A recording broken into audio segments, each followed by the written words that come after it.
China's role as the world's factory may change as Chinese firms move their supply chains out of the country due to rising costs and geopolitical risks. While Western countries have been shifting production away from China since 2018, Chinese manufacturers are now following suit. If that wasn't bad enough, the COVID pandemic brought other fragile factors to light. The pandemic brought the global market to a screeching halt, limiting countries to their own supplies and manufacturing. What seemed like an ideal situation, lower labor costs, easier production, and well-developed infrastructure for swift transportation, turned into a stop sign. But where did it all go so wrong for the Chinese manufacturing market?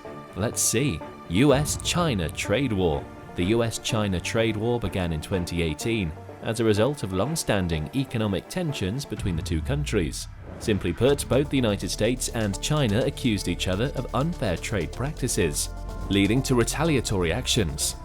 The United States claimed that China was engaging in unfair trade practices such as intellectual property theft, forced technology transfers, and subsidizing its industries, giving Chinese companies an advantage in global markets. The US argued that these practices hurt American businesses and workers. In response, the US government imposed tariffs on billions of dollars worth of Chinese goods entering the US. Tariffs are essentially taxes on imported goods, making them more expensive for American consumers. China retaliated by imposing tariffs on American goods, targeting products like soybeans, cars, and aircraft. This tit-for-tat escalation created a trade war, with both countries trying to gain leverage over the other through economic measures. The trade war had significant impacts on both economies, causing global trade disruptions and affecting both countries' businesses and consumers. Negotiations between the US and China have taken place, but the trade war remains a complex and ongoing issue, with far-reaching implications for the global economy. After the pandemic, the restrictions were solidified on both sides, and the companies caught in the feud's rubble suffered terrible losses in terms of supply and demand. And with the changing political crisis in China, even Chinese companies are now packing up their businesses. But the problem is also the consumer population, the largest variety of which is in the US. Naturally, that leaves China in a somewhat sorer spot than its counterpart. Consumer trends. How consumer markets work can be difficult to unpack, so let's explain in simpler terms. The pandemic changed how people shop. Because of lockdowns and fear of getting sick, many more people started buying things online instead of going to physical stores. This sudden change caused a lot of problems in how products are made and delivered. When you buy something online, it needs to be sent from a warehouse to your home. But because so many people were buying online, the system that delivers these products got overwhelmed and struggled to keep up. This made it difficult for companies to deliver things to customers quickly. At the same time, small businesses started selling many of the same products, but with more awareness of the COVID guidelines. This additionally affected the demand for products from bigger companies. There was an immediate need to rescale.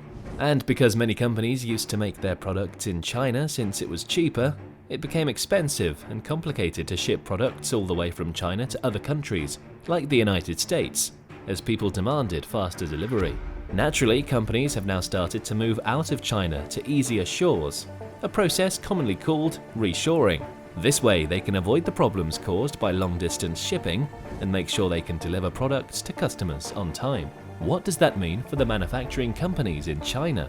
Companies have been moving away from relying solely on China for manufacturing since the early 2000s. They are now spreading their manufacturing operations across different countries in Southeast Asia, including Vietnam, India, Bangladesh, and Thailand. These regions provide lower production costs, favorable labor conditions, much more supportive government policies, and infrastructure development, making them attractive options for companies seeking to optimize their supply chains and maintain competitiveness in the global manufacturing landscape. 1. Vietnam has become a significant reshoring destination with its lower production costs, young and growing workforce, and favorable business environment. The government offers incentives for foreign investors, and the country has expertise in industries like apparel manufacturing and solar panel production. Additionally, Vietnam has experienced fewer COVID-19 restrictions than China, ensuring a stable manufacturing environment. 2. India offers cost advantages with lower labor and production costs compared to China and the United States. The Make in India initiative aims to position the country as a global manufacturing hub and offers incentives to attract investment. Infrastructure development plans such as railway and port improvements further enhance its appeal. 3. Bangladesh has emerged as a major player in the apparel manufacturing industry, attracting significant foreign direct investment from China. Its significantly lower wages make it an attractive option for companies looking to reduce manufacturing costs while maintaining production capabilities. 4.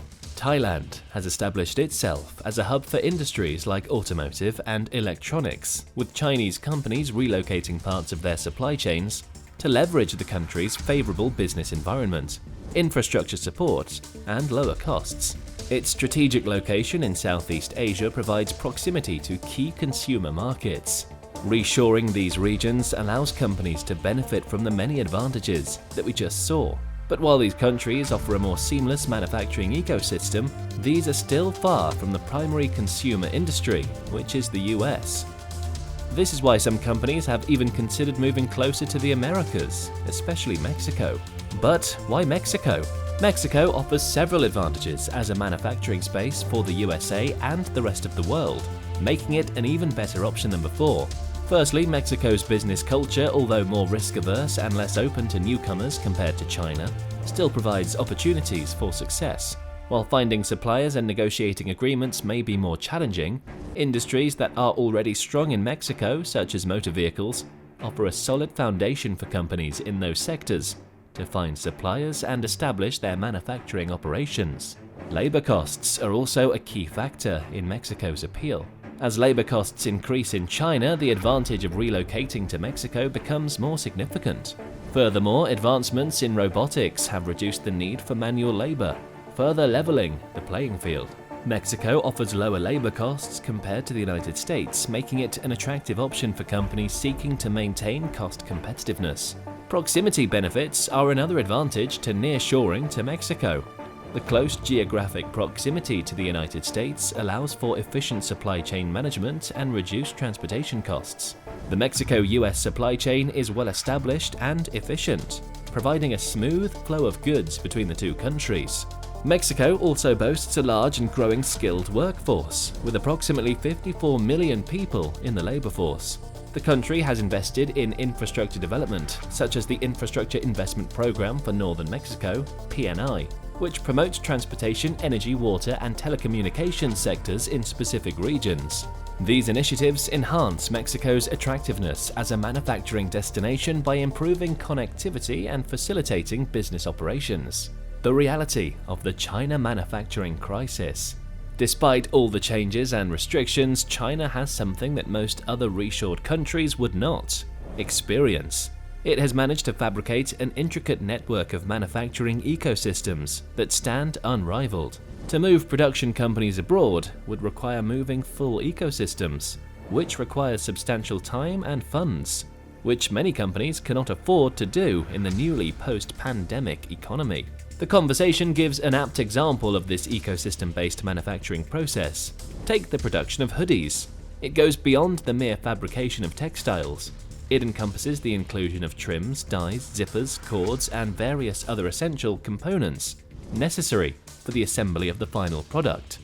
China has implemented a strategic approach that ensures the entire manufacturing supply chain is concentrated within the country, leading to a thoroughly efficient process. China also holds a significant position in the global market, as it imports and processes a substantial portion of the world's wool and cotton. This includes a considerable amount of cotton sourced from the United States, accounting for approximately 35% of worldwide cotton production.